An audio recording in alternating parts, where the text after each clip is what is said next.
তা আমরা বাড়ি ঘরে চলতে পারি না, আমরা বাধা দিলে আমরা ঘর বাড়ি ভাঙ্গা লিয়া যায়। লক্ষ লক্ষ টাকা এই চাঁদাবাজরা তারা পকেটস্থ করে, আর আমাদের বাড়ি ঘর দোয়ার সব যে জমি ফসলের জমি পর্যন্ত এই যে বাড়টা কিভাবে নদীতে বিলীন হয়ে যাচ্ছে।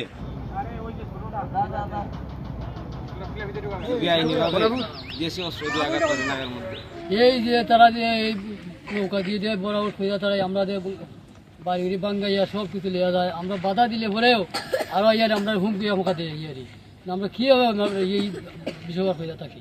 গ্রামের পশ্চিমে ডেজার দিয়ে বালু উত্তোলন করতে গেলে অবৈধভাবে এলাকার সন্ত্রাস বাহিনী পাড়ে দিয়ে তারা চেক দেওয়ার মধ্যে আমি রাস্তা দিয়ে গিয়ে কইতেছি, তো তোমরা যে অবৈধভাবে বালু উত্তোলন করতেছো এগুলো তো অবৈধ জিনিস, এগুলো বাধা বিভিন্ন করতে গেলে তারা আমাদের বেআইনিভাবে দেশি অস্ত্র দিয়ে আঘাত করে নাগের মধ্যে।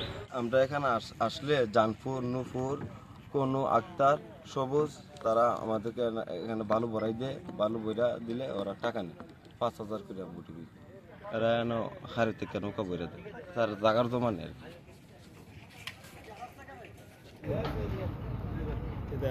আমরা এখন প্রতিবাদ করছিলাম, তারা আমরা আরো লাঠি ডাঙ্গা লইয়া ইয়া বাড়ি করতে উঠাইয়া সেটা তো আমাদের এই বাড়ির পাশে অন্তত 20-30টার ডেগার ইয়া বালু বইয়া লইয়া যায়। আমরা প্রতিবাদ করলে আমরা লাঠি দা রান্দা এইসব জিনিস লইয়া আমরা গাঁও দিকে তাফরাই লইয়া যায়। এরপরে আমার এই বাতিদার শুকু একটা মসজিদের কাক্কর দিয়ে ইটা মারছে, সিলেট নিয়ে মনে কয়েক হাজার টাকা নিয়ে ভালো করে তা আমরা বাড়ি ঘরে চলতে পারি না, আমরা বাধা দিলে আমরা ঘর বাড়ি ভাঙ্গা লইয়া যায়।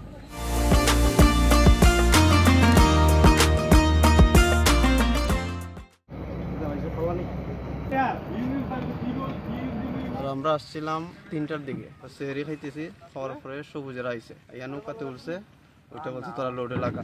আমরা তার অধীনে নৌকা লাগাইছি, নাইলে আমরা লাগাইতাম না।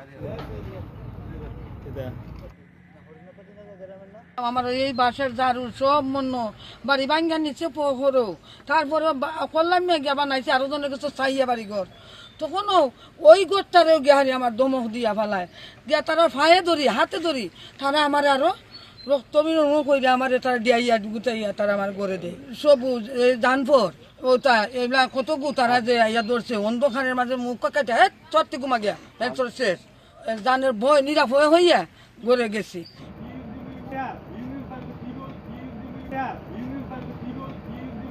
আমরা এই গ্রামটা প্রায় 400 বছর পূর্বের গ্রামটা, এই বিগত সরকারের গেছে আমরা আকুল আবেদন করার মধ্যে এই যে দক্ষিণ পাটটা খনন করিয়া আমাদের ওই পাটটা ভাঙ্গন থেকে রোধ করার জন্য গভর্নমেন্ট কোটি কোটি টাকা খরচ করছে এবং ব্লকের কাজ শুরু করছে, আমাদের গ্রামে আসবে। কিন্তু এই যে সন্ত্রাসী এবং চাঁদাবাজরা 4-5 বছর থেকে শুরু করছে এই চাঁদাবাজি, এক টানা মাস প্রতি রাত ভর 8টা-10টা ডেজার মেশিন, 20টা-25টা বডি বলগেট, একটা বড্ডে 5,000 থেকে 10,000 ফুট বালু ধরে এই বালুগুলা 40 থেকে 45 টাকা করে বিক্রি করে এই লক্ষ লক্ষ টাকা এই চাঁদাবাজরা তারা পকেটস্থ করে, আর আমাদের বাড়ি ঘর দোয়ার মসজিদ স্কুল সব যে জমি ফসলের জমি পর্যন্ত এই যে বাড়টা কিভাবে নদীতে বিলীন হয়ে যাচ্ছে। আমাদের আকুল আবেদন আপনাদের মাধ্যমে যাতে এই চাঁদাবাজরা ভবিষ্যতে কোনোদিন আমাদের এই ক্ষতিগ্রস্ত না করতে পারে। বর্তমান যে সরকার তত্ত্বাবধায়ক সরকারের সেই দাবি আমাদের এই চাঁদাবাজ থেকে যেন আমরা রেহাই পাই।